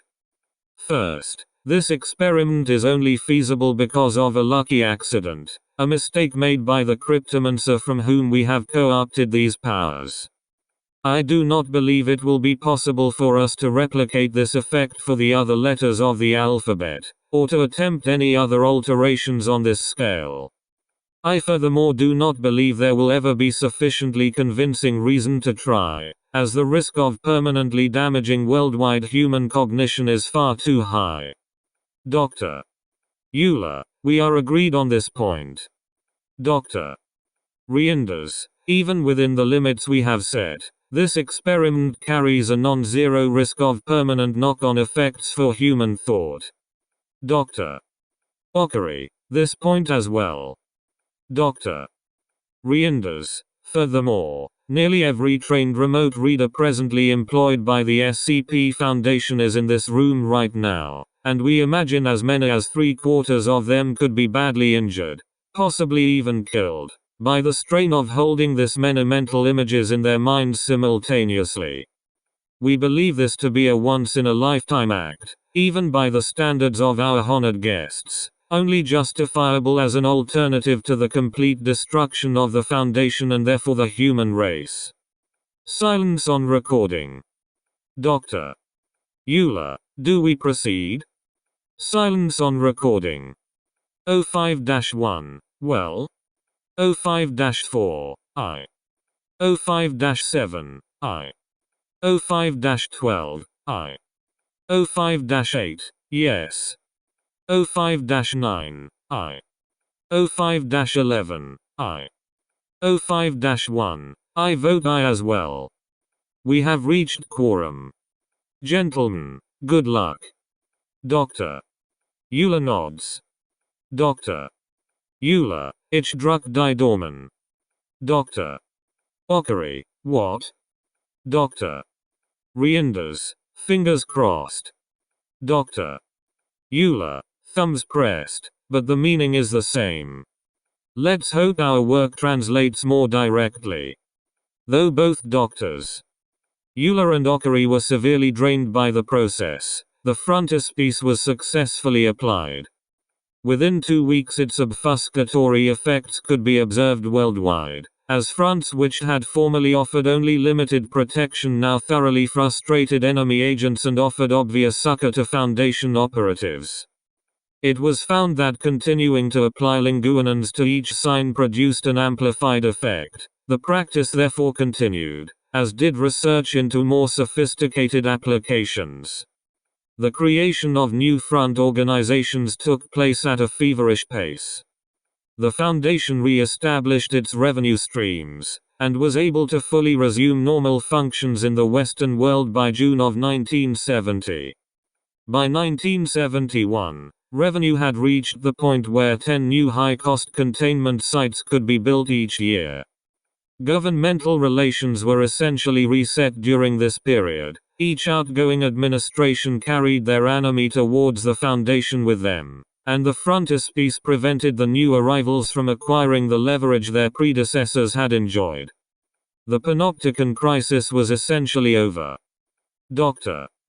Euler took up permanent residence at Site 43 as the head of the new mimesis and cryptomancy section, known today as mimetics and counter-mimetics, and intensified the Foundation's investigation of anomalous writing and speech. Addendum 0013. Panopticon Crisis Aftermath. In August of 1971, an incident in the German Democratic Republic exposed a crucial vulnerability in the frontispiece. Expand log 00111. Dr. Scout is in his office when Dr. Euler suddenly enters, slamming open the door. Dr. Scout reaches under his desk for his service weapon, before recognizing Dr. Euler. Dr. Scout, by all means rush on in. It's not as if we're still fearing for our lives here, Eric. Dr. Euler, apologies, Director. But we've run into a major complication with the frontispiece. Dr. Scout, what happened? Dr. Euler, it failed at the Berlin Wall when we tried to extract some stranded agents. Damn border guards only read Cyrillic. Opened fire on the convoy. Dr. Scout, son of a bitch. Reinders was worried about that. Casualties? Dr. Euler, 3 wounded, 1 dead. Dr. Scout, damn it. We were supposed to expand into the block before the end of the year. Do you think Crocker? Dr. Euler, I don't, actually. It's like she gave up completely the moment we put the frontispiece in place. Dr.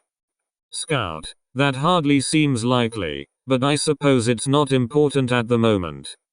This new problem, on the other hand, reconvene the research group, and Dr. Euler, I might already have a solution, actually.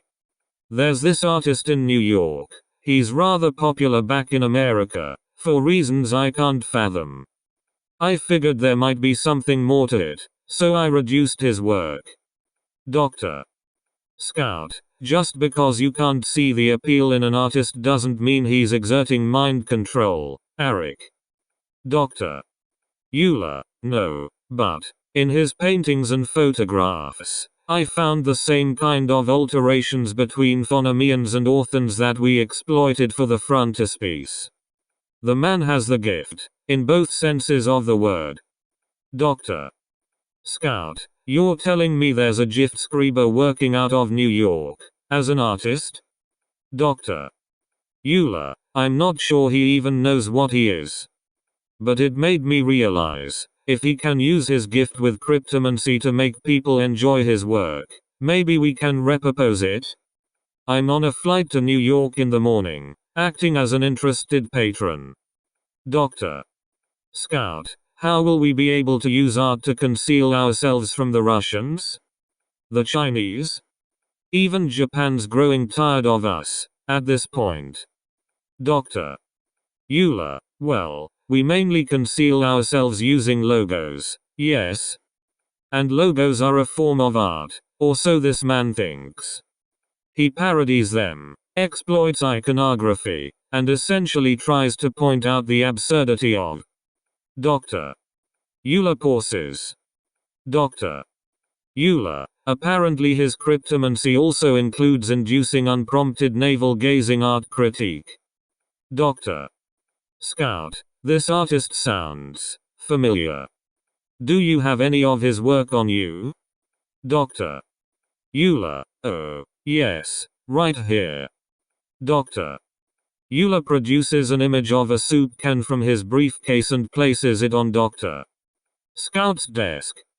The director glances at it, then rubs his face briskly. Dr. Scout, oh, no. Despite Dr.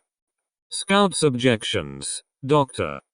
Euler was able to successfully commission .922 to create an imagery-based version of SCP-001 compatible with all known languages, SCP-0011. This action inadvertently brought .922's attention to his own innate cryptomancy, of which he had previously been ignorant. Following his death in 1987, members of .922's workshop would form the artistic terrorist group Are We Cool Yet? Using his cryptomantic art as the basis for their own interventions. In 1975-05 Command ordered a sweeping overhaul of Foundation nomenclature, standardizing the Siktana object class system and discontinuing terms such as thaumatology, defic and Aegean weapon. While several of these decisions have been revised or reversed in the intervening years, the terms quantum linguophysics and cryptomancy remain discontinued, as does the imagomancy performed by .922. All three of these terms are now jointly covered by the blanket term mimetics. Elizabeth Crocker eventually resurfaced in Canada, having founded a think tank known as the Writing History Institute under the assumed identity of conservative political scientist Ophelia Writing. The Writing Institute had been working with a Giftskrieber front in order to disrupt the 1979 Canadian federal election. A team of thaumaturges under the direction of Dr. Ockery raided the Writing Institute and drove out the Giftskrieber in late 1979, though no prisoners were taken and Crocker again escaped custody. On the 1st of January, 1980, Dr. Ockery was found dead in his family home, apparently murdered by an unknown assailant. 3 weeks later it was discovered that he had used thaumaturgy to capture audio of the events leading up to his death and imprint them on an EP vinyl record originally containing the Marvin Gaye album What's Going On. Expand log 00112. In light of these revelations, the reconvened Site Directors Executive Council of the Whole recommended that all mimetics projects be immediately terminated and the SCP Foundation's name be reverted to its original form. The O5 Council dismissed these demands, citing the invaluable protection conferred by the Frontispiece and the need to prepare for the worldwide escalation of mimetics prophesied by Crocker, and attested by the formation of Are We Cool Yet? Crocker herself remained active throughout the 1980s, passing on her knowledge of cryptomancy in the USA and Canada, in particular falling in with members of the phone phreaking community. She may have been involved in the 1980 ARPANET crash, as signs of cryptomancy proliferated through it, then the CSNET, and finally the Internet. As she had predicted, President Reagan proved less susceptible to SCP-001 than Presidents Nixon, Ford, and Carter, to the point where he promised to expose the Foundation in February of 1981. The attempt on his life on the 30th of March provided the Foundation an opportunity to expose him to mimetic reinforcements while he received treatment at George Washington University Hospital. How Crocker knew of Reagan's Alzheimer's disease over a decade before his official diagnosis remains unknown. It is believed that Crocker is deceased as of 2021. Barring access to anomalous life extension means, she would now be over 100 years old. Fragmentary evidence suggests that an individual fitting her rough description was involved in the re-election of President George W. Bush in 2004, however, and the name Ophelia Writing appears on a roster of campaign staff. Lisbeth Jeschink, another likely alias, is on a list of financial donors. For nearly 4 decades Dr. Euler refused, on practical grounds, to consider further alterations to the noosphere. The O5 Council also approached Dr. Reinders, who claimed to have exhausted her insights into the field of mimetics. Dr. Euler declared the research group defunct, and was transferred to Site 87 in 1984. He and Dr. Ryan Melbourne collaborated on several more immediately practical projects, including the Mimetic Resistance Index, Cognitive Resistance Value Index, and the Euler-Melbourne Mimetic Resistance Test, all designed to combat the effects of cryptomantic proliferation. When he was again pressured to resume large-scale experimentation in 2007, Dr. Euler traveled to Site 01 and demanded a formal injunction. "You want me to make you a Swiss Army knife, a tool for every occasion, and that's fine. In fact, it's far better than fine. I agree with it. But if you want me to help you bring an end to occasions, set the human race to a rigid schedule, take the uncertainty out of life beyond what's needed to keep life worth living number. I agree with the Giftschreiber on one thing, and one thing only, the value of free will. I was free to make my choice, and so was Dr. Ockery, and I believe I remain so free today. You, of course, are freer still. I have advised you fairly and honestly in the past, so when I tell you what we should be doing with our freedom, please at least consider it. We should be protecting the people of this earth, as we have claimed to already be doing, even to the point of protecting them from ourselves. We should not exert our will simply for the sake of doing so. Should I seem to be moralizing from the moral low ground, please understand, that's where I got my perspective. I have helped you to remove one small, situational freedom from the world, and it's helped me to see the value of what remains. If we're going to steal people's memories, dismantle their livelihoods, and alter their very perception, and thanks to the arms race we ourselves set in motion, we absolutely must do these things. We need to do it directly. Not through proxies, not through connivance, not in the mode of the Giftschreiber. If we must be inhuman, we need to experience it at a human scale. Nothing less can keep us honest. When we meddle with their matter from a distance, safely insulated from the reality of what we do, we are not scientists. We are not saviors. We are ideologues without the courage of our own convictions. I doubt I could make you another frontispiece without Earls and Izzy anyway, and I know for a fact there's not another man or woman alive who could match us at what we did together. Well, that's not entirely true. There is one. No doubt he's watching. Dr. Euler's injunction was granted. Though the work he carried out before and since represents the foundation of modern mimetics, all experiments conducted subsequent to the Frontispiece, including the Berryman-Langford project, and the Lillehammer Cognitohazard Register, continue to operate on individual cognition. Periodic votes are, however, held by the O5 Council to overturn Dr. Euler's objections to wide-range notic tampering. As of this writing, the objections stand by a narrow margin, A slim majority of the council believes that the inadvertent and inconvenient spread of memetics knowledge is directly attributable to the Frontispiece project, as Crocker suggested in 1980, and that repeating this experience could prove unwise.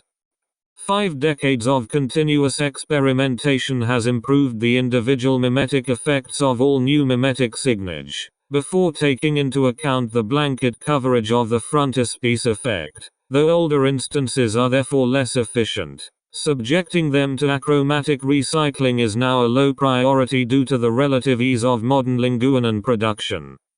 All SCP-001 media still retain the singular flaw allowing individuals familiar with the anomalous to see through their effects. While occasionally useful in the event the Foundation must coordinate with organizations such as OSCERT, the Global Occult Coalition, the FBI's Unusual Incidents Unit, the British Occult Service or Poland's ZM Witch Slayer Division, this is more often than not a detriment to efficient clandestine operations. Many theories have been advanced to explain this curious defect, and the discovery of a note from Thilozwistin Dr. Euler's effects after his death in 2013 has provided fertile ground for further speculation. It has been dated to 1980, the year of Dr. Ockery's murder. Arik. I don't know if you saw me at the funeral, but I was there. You and your fallen friend have borne the weight of your deeds most admirably, these past few years. Though I would not have done the things you did, I can understand your reasons. To a certain extent. I myself have acted more rashly on such sympathetic impulses, though not for a few centuries. You alone now carry the responsibility. You must ensure that what you did can never again be done, ensure that it was worth doing in the first place, and most of all ensure that you, only you, can do it again, should the worst come to pass. You must also remember how seductive a quick and dirty solution can be, and show your successors where the pitfalls lie. It is not enough that your apprentices succeed you, they must also excel you. The Foundation protects the world. You sometimes like to imagine you do it alone, reciting comfortable, meaningless aphorisms to cover a great deal of violence, cupidity, ruthlessness and cruelty. You will forgive me if I hope you do not find your burdens light. And you don't, do you? Is the Frontispiece that perfect creation you imagined it would be, as your equations and diagrams assure you it must in fact be, or does the wind keep rushing beneath it, exposing you to the surrounding climate? Again, you will forgive me if I consider this outcome ideal. You will never be completely safe, you will never, ever be able to act with total impunity. You will need to keep cultivating allies, cutting deals and making friends, ones you have not only protected, but genuinely supported and loved, who will support and love you back. If you did not have to do these things, I fear that you would not. Because you, like me, are only human. When you are gone, I suppose your responsibilities will fall to me. I played my part in this little drama, after all, and played it well. Too well. You probably think you pulled quite the fast one on me, breaking down all those van panels and poking around in the particles. But your magic umbrella was only borrowed, not mastered or even properly understood. I know nothing of baking bread, I admit, but I am an expert pirasalmacher. My handiwork cannot be bent or broken unless I wish it. Was it a nasty little trick to play? Perhaps, but you need to stop falling for such simple deceits. The world cannot long afford your naivete. In future, when you wield a tool, be certain that you fully understand it. Finally, a warning. I do not remember the anger I felt all those long years ago, the grief I poured into the words which poisoned 1,000 minds. I am still dealing with the fallout, but that great and awful blast, I cannot feel it anymore. Time wears away such things.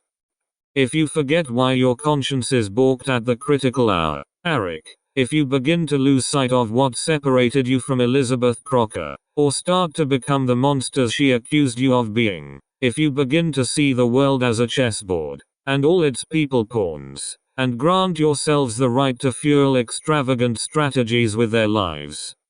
But no, you won't. Of course you won't.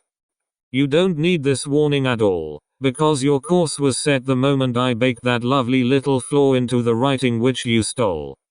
I robbed you of the opportunity to become the tyrants of all our nightmares. You will have no choice but to be better than that, because evil only flourishes in ease. You will never know ease. You, and those who come after you, will need to keep doing the work. You will get to decide how well you do it, of course. And on that matter, I have a suggestion. Do it right. Stop compromising principles. Comathillo. NB. Ideas are flame, and flames burn till the fuel is spent. You have opened the writing to mankind. You have made kindling of us all. Look to your fire breaks.